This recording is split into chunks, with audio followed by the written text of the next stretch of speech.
جب وہ باتیں کر رہے تھے ڈونلڈ فارفرے الزبتھ کی مدد کرتے ہوئے کپڑوں سے دھول صاف کرتے ہوئے اسے سیڑھی سے نیچے لے جاتے ہوئے مشین سے اڑتی ہوئی تمام دھول اور گندگی سے دور کر دیا۔ کیا تم نے مجھے یہاں آنے کو نہیں کہا؟ کیا آپ نے یہ نہیں لکھا؟ الزبتھ جین نے نیچے تک پہنچتے ہی اپنا نوٹ اسے تھما دیا۔ نہیں، در حقیقت میں نے کبھی ایسا کرنے کا سوچا بھی نہیں، اور آپ نے مجھ سے نہیں پوچھا یہ تم نہیں لکھ رہے؟ اور اس نے اپنا نوٹ پکڑ لیا۔ نہیں ایسا نہیں ہے۔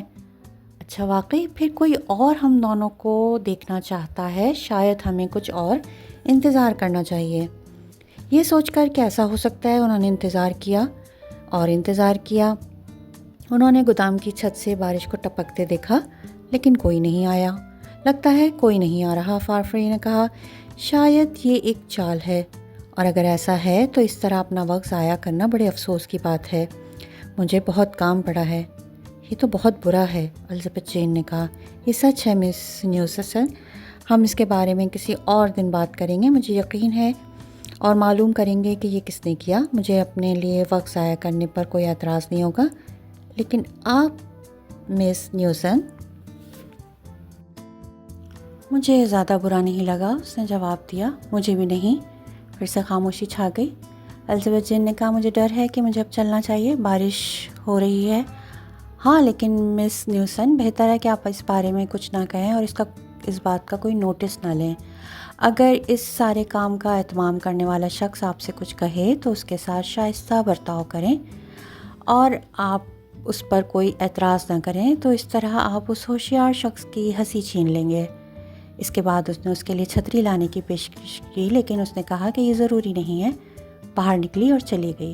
فارفرے آہستہ آہستہ اس کے پیچھے چلا گیا اور اس کی شخصیت کو غور سے دیکھتے ہوئے اس نے آخرکار اس کی سادہ سی خوبصورتی کو دیکھا۔ ڈس ایگریمنٹ، ایک اختلاف۔ الزبتھ جین ایک دن اپنے کمرے میں تھی، اپنی گرامر کی کتابیں پڑھ رہی تھی، اپنے دماغ کو بہتر بنانے کی بھرپور کوششیں کر رہی تھی تاکہ وہ ایک اچھی خاتون نظر آئے۔ وہ جانتی تھی کہ وہ کتنی نامکمل تھی، کوئی زبان نہیں جانتی تھی، اور تاریخ اور جغرافیہ کے بارے میں بہت کم، اور وہ چیزیں جو نوجوان خواتین کو سکھائی جانی چاہیے۔ اس نے کھڑکی سے باہر دیکھا اور ہینچر اور فارفرے کو گھاس کے میدان میں باتیں کرتے دیکھا۔ کوئی واضح طور پہ دیکھ سکتا تھا کہ وہ کتنے دوستانہ تھے آپس میں، اور پھر بھی وہ بھی جو اس دوستی کو ختم کرنے والا تھا اس وقت بڑھنا شروع ہو گیا تھا۔ تقریباً 6 بج رہے تھے۔ ہینچر ڈویئر کے لیے کام کرنے والے مرد ایک ایک کر کے گھر جا رہے تھے۔ سب سے آخر میں جانے والا ایک پتلا گول کندھے والا 19 یا 20 سال کا نوجوان تھا، جس کا جب بھی کوئی اس سے بات کرتا منہ کھلا کا کھلا رہتا تھا۔ گیٹ سے باہر جاتے ہی ہینچر نے اسے پکارا، یہاں آؤ ایبر وائٹل۔ وائٹل مڑا اور چند قدم پیچھے بھاگا۔ جی سر، اس نے سانس روکے خوفزدہ انداز میں کہا۔ کل صبح ایک بار پھر وقت پر آنا، ہینچر نے سختی سے کہا۔ دیکھتے ہو کہ کیا کرنا ہے، اور سنتے ہو کہ میں کیا کہتا ہوں، اور جانتے ہو کہ میں اسے مزید برداشت نہیں کروں گا۔ جی سر، ایبل نے کہا۔ اس کا منہ ناخوشی سے کھلا اور وہ چلا گیا۔ ہینچر اور فارفرے بھی چلے گئے، اور الزبتھ جین نے اس دن انہیں دوبارہ نہیں دیکھا۔ اب ہینچر کے حکم کی ایک اچھی وجہ تھی۔ غریب ایبل، جیسا کہ اسے بلایا جاتا تھا، ہمیشہ کام پر دیر سے آتا تھا۔ موجودہ ہفتے میں 2 دن تک اس نے دوسرے آدمیوں کو تقریباً 1 گھنٹہ انتظار کروایا تھا۔ اسی وجہ سے ہینچر نے اسے دھمکی دی۔ اب دیکھنا یہ تھا کہ ہوتا کیا ہے۔ اگلی صبح 6 بج گئے اور کوئی ایبل نہیں تھا۔ 6:30 بجے ہینچر صحن میں داخل ہوا۔ ایبل جس گاڑی کو چلاتا تھا وہ اپنے گھوڑے کے ساتھ تیار تھی، اور دوسرا آدمی جو اس کے ساتھ جا رہا تھا 20 منٹ سے انتظار کر رہا تھا۔ تب ایبل تیزی سے اندر آیا اور ہینچر کے سامنے رک گیا۔ مکئی کا سوداگر غصے سے اس کی طرف مڑا۔ کل، ہینچر نے گرج کر کہا، ویگنوں کو 4 بجے شروع ہو جانا چاہیے تھا، اس لیے یقینی بنائیں کہ وقت پر تم یہاں موجود ہو۔ اگر تمہیں دیر ہوئی تو میں خود آ کر تمہیں بستر سے کھینچ کر لاؤں گا۔ اگلے دن ویگنوں کا سفر بہت لمبا تھا اور 4 بجے لوگ صحن میں چراغوں کے ساتھ گھوم رہے تھے، لیکن ایبل غائب تھا۔ اس سے پہلے کہ دوسرے آدمیوں میں سے کوئی دوڑ کر ایبل کی رہائش گاہ پر پہنچ جائے اور اسے خبردار کر سکے، ہینچر دروازے میں نمودار ہوا۔ ایبل کہاں ہے؟ آخر میں نے کہا کہ وہ کیوں نہیں آیا؟ اب میں اپنی بات پر عمل کروں گا، اور اس کے علاوہ کوئی اور چیز اسے درست نہیں کر پائے گی۔ ہینچرڈ گیا اور ایبل کے گھر میں داخل ہوا۔ پچھلی گلی میں ایک چھوٹی سی جھوپڑی جس کا دروازہ کبھی بند نہیں ہوتا تھا کیونکہ کھونے کے لیے مکین کے پاس کچھ نہیں تھا۔ اس کے پلنگ پر پہنچ کے مکئی کے سوداگر نے اس کا نام اس قدر زور سے پکارا کہ ایبل گھبرا کے اچھل پڑا۔ خوف سے اس کے بازو لرز رہے تھے اور اس کا جبڑا بے بسی سے نیچے لٹک گیا تھا۔ بستر سے باہر مسٹر، اس وقت کام کرنے کے لیے نیچے، ورنہ تم دوبارہ میرے لیے کام نہیں کر پاؤ گے۔ یہ تمہیں سبق سکھانے کے لیے ہے، تمہارے پاس وقت نہیں ہے۔ ناخوش ایبل نے اپنا ویسکوٹ پہنا اور سیڑھیوں کے نیچے اپنے جوتے میں پیر گھسانے میں کامیاب ہو گیا اور ہینچرڈ نے اس کی ٹوپی اس کے سر پہ دے ماری۔ ایبل بھاگا اور گھاس کے صحن میں واپسی کے راستے پر ہینچرڈ کے سامنے سخت خوفزدہ نظر آ رہا تھا۔ اسی لمحے فافرے صحن میں آیا۔ اس نے صبح کے اندھیرے میں کچھ سفید گھومتے ہوئے دیکھا جس کا اسے جلدی احساس ہوا کہ اس کے ویسکوٹ کے نیچے دکھائی دینے والی ایبل کا قمیض کا حصہ تھا۔ یہ کیا ہے؟ فافرے نے ایبل کے پیچھے صحن میں آتے ہوئے کہا۔ ہو سکتا ہے ہینچرڈ کچھ پیچھے تھا۔ تم نے دیکھا مسٹر فافرے؟ ایبل نے خوفزدہ مسکراہٹ کے ساتھ پکارا۔ اس نے کہا کہ وہ مجھے سبق سکھائے گا اور اس کے پاس ہے۔ تم دیکھو اب مجھے اپنا کام اسی طرح کرنا پڑے گا کیونکہ وہ مجھے کپڑے پہننے تک کا وقت نہیں دیتا تھا، لیکن میں بعد میں خود کو مار ڈالوں گا۔ میں ذلت برداشت نہیں کر سکوں گا۔ تمام عورتیں اپنی کھڑکیوں سے باہر میری طرف دیکھ رہی ہوں گی اور مجھ پہ ہنس رہی ہوں گی۔ میں یہ سب برداشت نہیں کر پاؤں گا۔ گھر واپس جاؤ اور اپنے کپڑے پہن لو۔ سردی کی وجہ سے اس طرح کھڑے کھڑے تو تمہیں موت آ جائے گی۔ ہیلو ہیلو، ہینچرڈ نے پیچھے آتے ہوئے کہا، کون اسے واپس بھیج رہا ہے؟ تمام آدمیوں نے فافرے کی طرف دیکھا۔ میں ہوں، ڈونلڈ نے کہا۔ میں کہتا ہوں کہ یہ مذاق کافی حد تک چلا گیا ہے اور میں کہتا ہوں کہ ایسا نہیں ہوا۔ ویگن میں بیٹھو۔ نہیں، اگر میں مینیجر ہوں، فافرے نے کہا، وہ یا تو گھر جائے گا یا میں اسے صحن سے خیریت سے نکلتا ہوا پاؤں۔ ہینچرڈ نے سخت اور سرخ چہرے کے ساتھ اسے دیکھا، لیکن وہ ایک لمحے کے لیے رکا اور ان کی آنکھیں ملی۔ ڈونلڈ اس کے پاس گیا کیونکہ اس نے ہینچرڈ کی آنکھوں میں دیکھا کہ اب وہ اس سارے معاملے پر پچھتاوا محسوس کرنے لگا ہے۔ آئیے، ڈونلڈ نے خاموشی سے کہا۔ آپ کے موقف میں رہنے والے آدمی کو بہتر معلوم ہونا چاہیے جناب، یہ ظلم ہے اور آپ کے شایان شان نہیں۔ یہ ظالمانہ نہیں ہے، ہینچرڈ نے ایک بچے کی طرح بڑبڑا کے کہا۔ یہ اسے یاد دلانے کے لیے ہے۔ پھر اس نے تخلیقی لہجے میں جواب دیا، فافرے، تمہیں تمام آدمیوں کے سامنے مجھ سے اس طرح بات کیوں کری؟ تم اس وقت کا بھی انتظار کر سکتے تھے جب ہم اکیلے ہوں۔ میں جانتا ہوں کیوں۔ میں نے تمہیں اپنی زندگی کا راز بتا دیا ہے اور اب تم مجھ سے فائدہ اٹھا رہے ہو۔ اس بات کا اس سے کوئی تعلق نہیں تھا، فافرے نے سادگی سے کہا۔ میں تو وہ سب کچھ بھول گیا تھا۔ ہینچرڈ نے زمین کی طرف دیکھا، مزید کچھ نہیں کہا اور منہ پھیر لیا۔ اس دن کے بعد فافرے کو لوگوں سے معلوم ہوا کہ ہینچرڈ نے گزشتہ تمام موسم سرما میں ایبل کی بوڑھی ماں کو کوئلہ اور لکڑی مفت دی تھی، جس کی وجہ سے وہ مکئی کے سوداگر کے لیے ذرا کم سختی محسوس کرتا تھا۔ لیکن ہینچرڈ بدستور موڈی اور خاموش رہا، اور جب آدمیوں میں سے کسی نے اس سے پوچھا کہ نئی آنے والی مکئی کو کہاں ذخیرہ کیا جائے تو اس نے تھوڑی دیر بعد جواب دیا، مسٹر فافرے سے پوچھیں، وہ یہاں کے ماسٹر ہیں۔ اس میں کوئی شک نہیں ہو سکتا تھا، ہینچرڈ جو اس وقت تک کاسٹر برج میں سب سے زیادہ پسند کیا جانے والا آدمی تھا، اب سب سے زیادہ قابل تعریف نہیں رہا تھا۔ انٹرٹینمنٹس، تفریحات۔ ان کی زندگی ایسے ہی گزر رہی تھی کہ ملک بھر میں عام تعطیل کا اعلان ہوا۔ پورا ملک ملکہ وکٹوریہ کے بڑے بیٹے شہزادہ ایڈورڈ کی 10ویں سالگرہ منانے والا تھا۔ کچھ وقت کے لیے کاسٹر برج میں کچھ نہیں کیا گیا تھا۔ پھر ایک دن ڈونلڈ فافرے نے ہینچرڈ سے پوچھا، کیا وہ کینوس کی کچھ شیٹس لے سکتے ہیں، ایک تفریح گاہ بنانے کے لیے جس کا اہتمام وہ اور چند دوسرے لوگ مل کے اس دن کے لیے کر رہے تھے۔ جتنا چاہے لے لو، ہینچرڈ نے جواب دیا۔ اس کے بعد ہینچرڈ نے محسوس کیا کہ بطور میئر اسے بھی کچھ تفریحات کا بندوبست کرنے کے لیے کونسل کی میٹنگ ضرور بلانی چاہیے تھی، لیکن فافرے نے تو بہت جلدی کی تھی اور سرکاری حکام کافی پیچھے رہ گئے تھے۔ تاہم زیادہ دیر نہیں ہوئی تھی اور دوسری سوچ ہینچرڈ نے فیصلہ کیا کہ وہ خود ہی کچھ آرگنائز کر لے گا۔ اس نے واقعی ایک شاندار کام کے لیے اپنی تیاریوں کا تعین کیا جو کہ قدیم کاسٹر برج کے لائق ہو۔ جہاں تک فارفرے کے چھوٹے سے معاملے کا تعلق تھا، ہینچرڈ تقریباً اس کے بارے میں بھول چکا تھا۔ ہر کوئی میئر کے چھٹی کے منصوبوں سے خوش تھا، خاص طور پہ جب یہ معلوم ہوا کہ اس کا مطلب ہر چیز کی ادائیگی خود کرنی ہے۔ اس نے طویل عرصے میں ایک اشتہار دیا، گلابی رنگ کا پوسٹر، کہ ہر قسم کے کھیل اور تفریحات شہر کے مضافات میں ایک میدان میں ہوں گے۔ انعام کے طور پہ پورے پک کے ساتھ رکاوٹوں کی دوڑ ہونا تھی اور بہت سے دوسرے کھیل جیسے گدھے کی دوڑ، باکسنگ، ریسلنگ، چڑھنے کے مقابلے۔ ہینچرڈ بھی ایک زبردست چائے بھی فراہم کرنے والا تھا۔ کاسٹر برج میں رہنے والے ہر شخص کو بلایا گیا تھا۔ صبح ہو گئی۔ آسمان جو ایک دو دن پہلے تک غیر معمولی طور پہ صاف تھا، سرمئی تھا۔ ہوا نے اپنے اندر بارش کا بے ساختہ اشارہ دیا۔ 12 بجے بارش ہوئی۔ پہلے تو ہلکی تھی لیکن لمحہ بہ لمحہ تیز ہوتی چلی گئی۔ بہت سے لوگ بہادری سے میدان میں جمع ہو چکے تھے، لیکن 3 بجے تک ہینچرڈ کو اندازہ ہو گیا کہ اس کی تفریح ناکام ہو گئی ہے۔ بارش کا پانی ہر طرف سے ٹپک رہا تھا، پگ ہوا میں کانپ رہا تھا، کھانے سے لدی ہوئی میزوں کے لیے کوئی ڈھکنے کی چیز نہیں تھی اور ہر چیز کو اچھی طرح گیلے ہونے سے روکنے کے لیے بھی کچھ نہیں کیا جا سکتا تھا۔ آہستہ آہستہ لوگ جانے لگے۔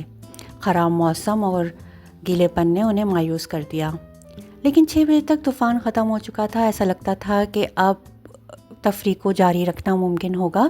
میزیں سیدھی کی گئیں، بینڈ کو وہاں سے بلایا گیا جہاں اس نے پناہ لی ہوئی تھی۔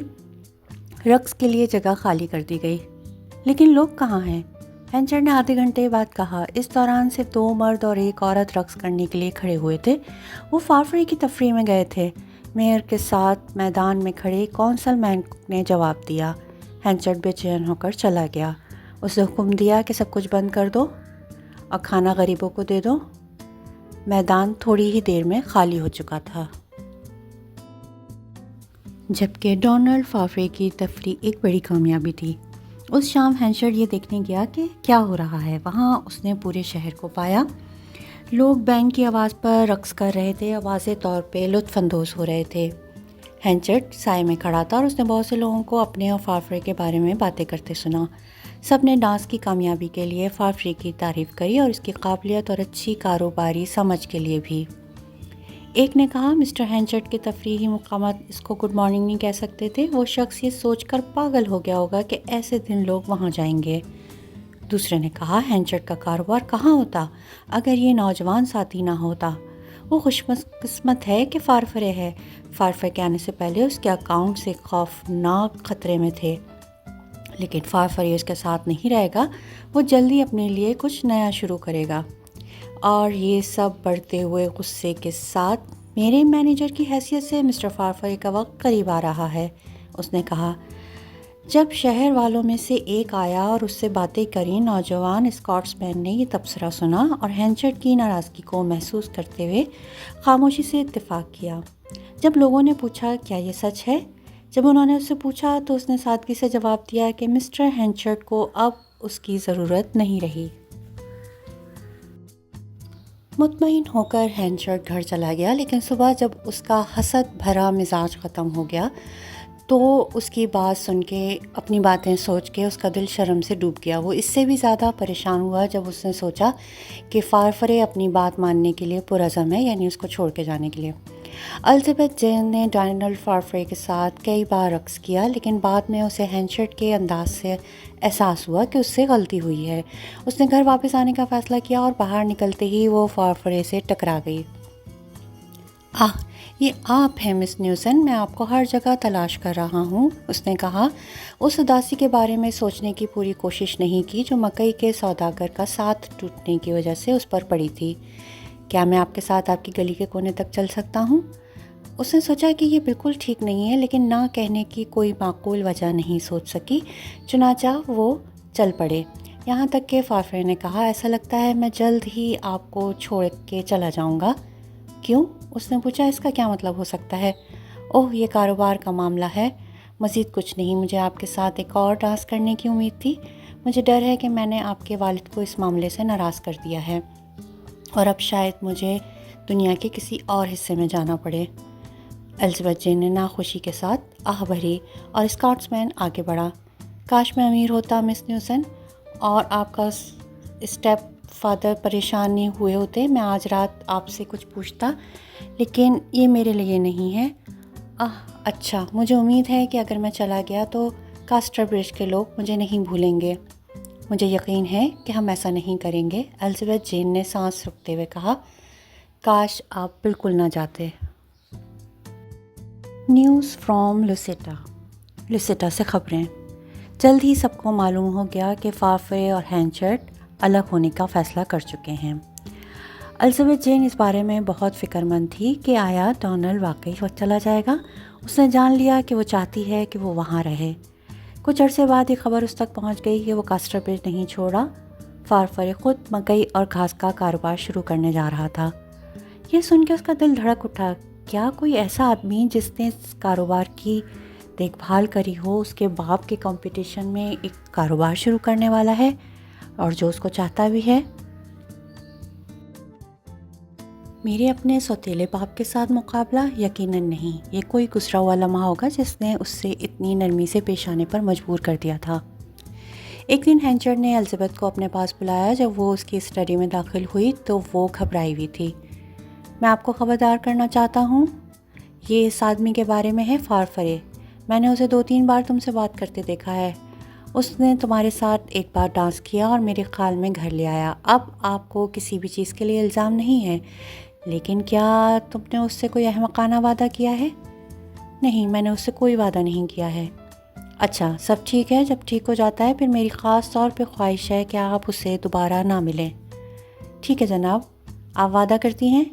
وہ ایک لمحے کے لیے ہچکچائی، پھر بولی. جی، اگر آپ چاہتے ہیں تو. میں چاہتا ہوں. وہ ہمارے گھر کا دشمن ہے. جب وہ چلی گئی تو وہ بیٹھا اور فارفرے کو ایک نوٹ لکھا اور اس میں لکھا کہ وہ الزبتھ جین کو مزید نہ ملے. اس دن سے اسکاٹس مین کا کاروبار بڑھتا چلا گیا لیکن ہینچرڈ کا بدتر ہوتا چلا گیا. ہینچرڈ کے گھر میں ڈونلڈ فارفرے کا نام لینا منع تھا. اس کے کچھ عرصے بعد ہینچرڈ کو لوسیٹا کی طرف سے ایک خط موصول ہوا، اس عورت کی طرف سے جس کو وہ جرسی میں جانتا تھا. اس نے کہا تھا کہ اسے احساس ہوا ہے کہ اب وہ اسے کسی چیز کی امید نہیں رکھ سکتی جبکہ اس نے دوبارہ شادی کر لی ہے. اس نے اس پر کوئی الزام نہیں لگایا. کرنے کی بات صرف یہ تھی کہ اسے اس کی غلطی کے بجائے اس کی بدقسمتی سمجھیں. اس نے اسے کہا کہ وہ اپنے تعلقات کو خفیہ رکھے اور اس کے پاس جو کچھ بھی ہے اسے واپس کرے، خاص طور پر خطوط. اس کا لیٹر یہیں ختم ہوا. اب میں بات کی طرف جا رہی ہوں. اپنے ایک اکلوتی رشتہ دار سے کو ملنے. وہ امیر ہیں، مجھے امید ہے کہ وہ میرے لیے کچھ کریں گی. میں کاسٹر برج کے ذریعے واپس ہوتے ہوئے آؤں گی. کیا آپ مجھے خطوط کے ساتھ مل سکتے ہیں؟ میں اس کوچ میں ہوں گی جو گھوڑے بدلتا ہے. انٹیلوپ ہوٹل میں بدھ کی شام 5:30 بجے. میں اس منصوبے کو ترجیح دوں گی بجائے اس کے کہ آپ انہیں میرے پاس بھیجیں. میں ہمیشہ آپ کی ہی رہوں گی. لوسیٹا. ہینچرڈ نے زور سے سانس لیا. بیچاری، بہتر ہے کہ آپ مجھے کبھی نہ ملتی. اگر مجھے کبھی آپ سے شادی کرنے کی پوزیشن میں چھوڑ دیا گیا تو میں ضرور کروں گا.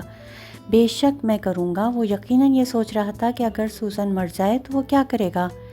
جیسا کہ درخواست کی گئی اس نے لوسیٹا کے خطوط کو اکٹھا کیا اور پارسل کو اس دن تک ایک طرف رکھ دیا جب تک کہ اس نے مقررہ دن مقرر کیا تھا. بدھ کی شام سردی تھی اور کوچ آنے میں دیر تھی. جب وہ پہنچا تو ہینچرڈ اس کے پاس گیا. وہ لوسیٹا کا کوئی نشان نہیں دیکھ سکتا تھا. یہ فیصلہ کرتے ہوئے کہ اسے اپنے منصوبے بدلنے کے لیے کچھ کیا ہوگا اس نے معاملہ ترک کر دیا. گھر گیا اور خطوط کا پارسل اپنی سیف میں رکھ دیا. اسے سکون محسوس ہوا کہ آخر کار اس نے اسے دیکھا ہی نہیں، یعنی لوسیٹا سے اس کی ملاقات ہی نہیں ہو پائی. اوکے بچوں، یہیں پر آپ کا یہ چیپٹر مکمل ہوتا ہے.